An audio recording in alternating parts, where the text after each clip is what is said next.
Onorato e Billy è stato amore a prima vista. Un piccolo gattino di 4 mesi incontrato nel bosco insieme ad altri trovatelli. La strada verso casa e poi il ritorno tra gli alberi dove l'incontro con il piccolo amico a 4 zampe è diventato un per sempre.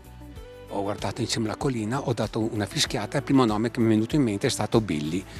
Ha dribblato tutte queste persone, ha girato attorno alle mie gambe, è salito in macchina e lì è iniziato l'amore con Billy.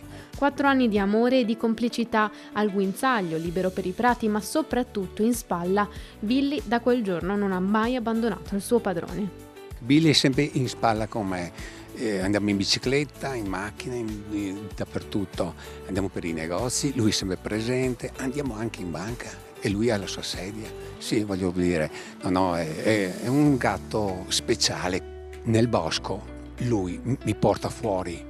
Se c'è un pericolo, lui mi avverte, si ferma, mi guarda e io capisco cos'è.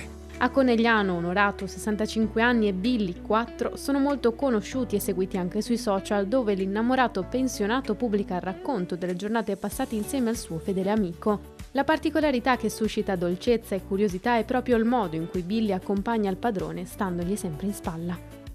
Lei immagina la sua vita senza questo gatto ormai, no? No, io penso proprio di no, anzi mi manca, io quando vado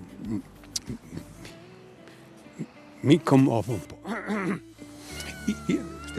Io quando vado in giro e torno a casa, io sento la mancanza di Billy quando sono in giro.